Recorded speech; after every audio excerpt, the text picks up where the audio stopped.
Hello friends, everything for exam channel में आपका स्वागत है। मैं तरुण दादीज आपका स्वागत करता हूं। आज से मैं आपके लिए बहुत स्मॉल वीडियोस में कुछ टॉप ब्रेकिंग न्यूज लेकर आऊंगा जो कि आपके आने वाले अपकमिंग एग्जाम्स में आपको बहुत ज्यादा सपोर्ट करेगी। ये टॉप करंट न्यूज होगी, करंट टॉपिक्स पर बेस्ड होगी जो कि आपको बहुत ज्यादा आने वाले एग्जाम में सपोर्ट करेगी।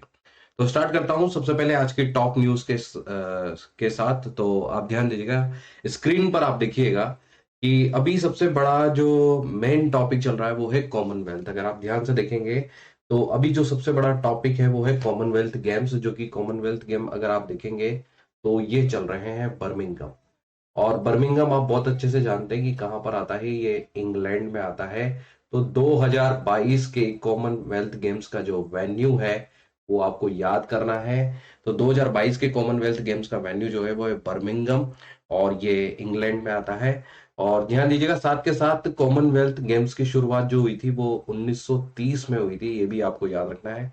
1930 में ये कॉमनवेल्थ गेम्स की शुरुआत की गई थी ब्रिटिशों के द्वारा। और इसका जो हेड क्वार्टर है वो भी आप याद रख सकते हैं, ये लंदन में है। लंदन इंग्लैंड में इसका हेड क्वार्टर है कॉमनवेल्थ गेम्स का। ऐसा कहा जाता है कि जहां जहां पर अंग्रेजों ने शासन किया उन सभी देशों को मिलाकर ये कॉमनवेल्थ गेम्स कराए जाते हैं, इसलिए इसकी पार्टिसिपेशन कंट्री में इंडिया को भी इंक्लूड किया जाता है।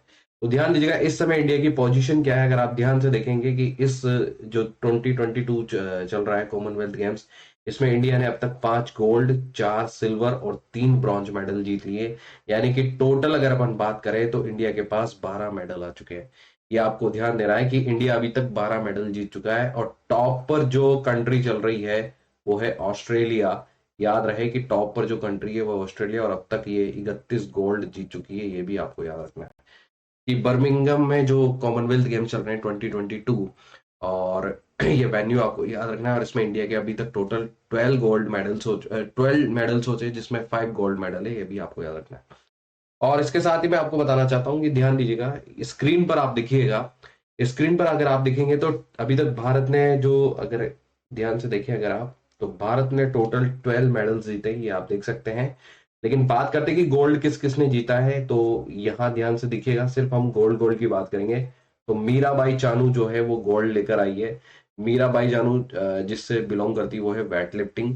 ये वही मीराबाई चानू है जिन्होंने ओलंपिक में, याद रहे फ्रेंड्स, ओलंपिक में सिल्वर जीता था। ये वही मीराबाई चानू है। तो आप एक तो इनके रिलेटेड जो फील्ड है, जो कहने का मतलब जो इनका वेट लिफ्टिंग है, जो गेम है, वो आप याद रखें। और इसके बाद गोल्ड में जो दूसरा है वो है जेरेमी लारिनुंगा, जिन्होंने गोल्ड जीता है और ये भी वेट लिफ्टिंग में जीता है, ये भी आपको याद रखना है। तीसरा है अचिंता शेउली, और इन्होंने भी गोल्ड जीता है वेट लिफ्टिंग में। यानी कि वेट लिफ्टिंग में इस बार हमारे पास 3 गोल्ड मेडल है, ये आपको याद रखना है फ्रेंड्स। इसके बाद हमने जो गोल्ड जीता वो इंडियन वुमेन्स टीम ने लॉन बॉल्स में जीता है, ये भी आपको याद रखना है फ्रेंड्स। और इसके अलावा एक और गोल्ड हमने जीता है, वो इंडियन मेंस टीम जो कि टेबल टेनिस में जीता है। तो कहीं ना कहीं आप देख रहे हैं कि फ्रेंड्स हमारा भारत जो खेल के क्षेत्र में निरंतर प्रगति कर रहा है। जैसे कि बैडमिंटन में हम थॉमस कप जीत के आए, साथ के साथ अंडर 19 क्रिकेट वर्ल्ड कप में भी हमने 5 टाइम्स, 5वीं बार क्रिकेट वर्ल्ड कप जीता, जो कि आपको याद रखना चाहिए। ओलंपिक में भी हमने नीरज चोपड़ा ने गोल्ड मेडल जीता। इसके अलावा पैरालंपिक में भी हमने अच्छा परफॉर्मेंस दिया। तो ये कहीं ना कहीं दिखाता है कि इंडिया का जो स्पोर्ट्स के फील्ड में है अब वो प्रोग्रेस बढ़ता ही जा रहा है, बढ़ता ही, मतलब दिनों दिन हम प्रोग्रेस कर रहे हैं। और अब हम हमारे भारत का नाम रोशन करें। चलते हैं नेक्स्ट न्यूज पर, देखिएगा। नेक्स्ट न्यूज है, ध्यान से देखिएगा। अल कायदा के जो लीडर है आयमान अल जौहरी, जो कि मारे जा चुके हैं यूएस के द्वारा। तो ध्यान दीजिएगा, स्क्रीन के ऊपर देखिएगा।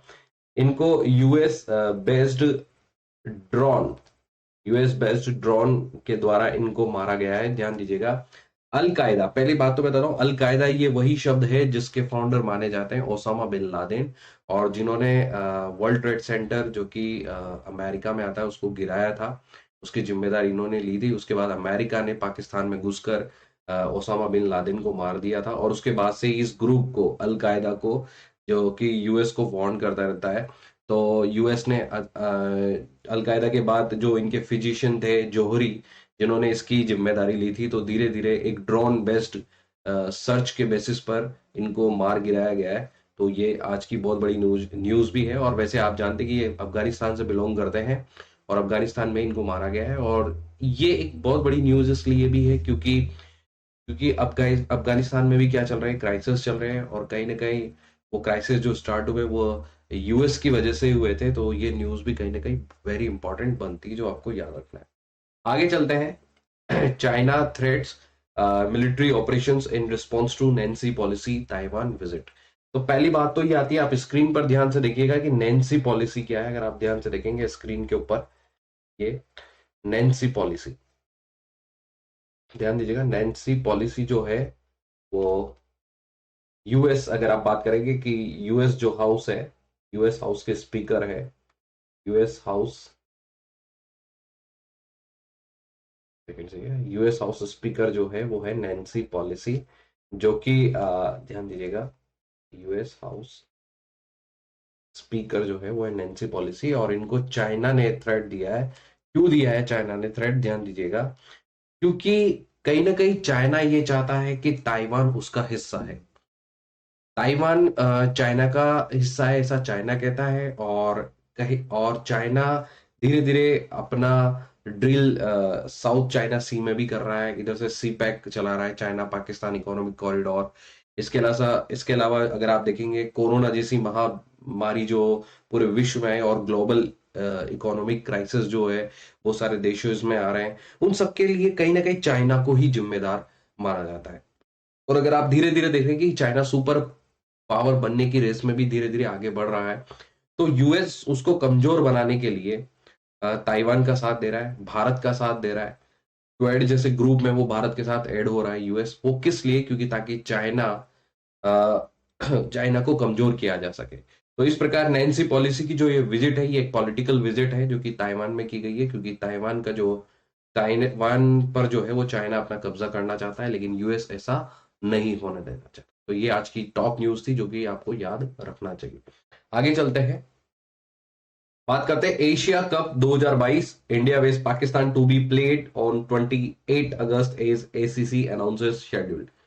तो पहली बात तो मैं आपको बताता हूँ कि मेंस एशिया कप अनाउंस हो चुका है और बहुत दिनों के बाद। अगर आप जानते हैं कि जो इनको कहते हैं पक्के दुश्मन, राइवलरी जिसको कहा जाता है, इंडिया पाकिस्तान का वो मैच अब आपको दिखने वाला है 28 अगस्त को। और ये एशिया कप में होने वाला है, ये भी आप याद रखें। और इसका जो वेन्यू है वो दुबई यूएई है। लेकिन याद रहे, इसका सबसे बड़ा जीके का जो क्वेश्चन बनेगा, जीके का जो क्वेश्चन बनेगा कि होस्ट कंट्री कौन है, ये सबसे बड़ा क्वेश्चन है। तो इसकी होस्ट कंट्री है श्रीलंका। ये आपको याद रखना है कि ये जो एशिया कप करवाया जा रहा है ये श्रीलंका की ओर से।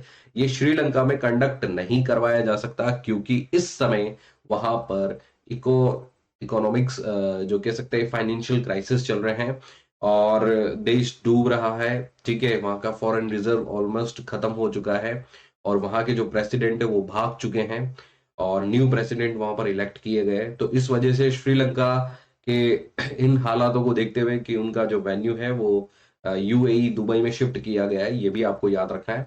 और साथ के साथ बीसीसीआई, जो कि जानते हैं आप बहुत बड़ा क्रिकेट बोर्ड में सबसे अमीर बोर्ड है, वो भी इनको सपोर्ट कर रहा है। तो ये जरूर याद रखें आप। और ये थी आज की टॉप न्यूज। तो मैं आपके लिए ऐसे छोटे छोटे टॉपिक्स डेली लेकर आऊंगा जो कि स्मॉल वीडियोस में होंगे और आपके लिए बहुत ही ज्यादा सपोर्टेड होंगे। तो फिर thank you for watching everything for exam and please like subscribe and share करना ना भूलें। Thank you.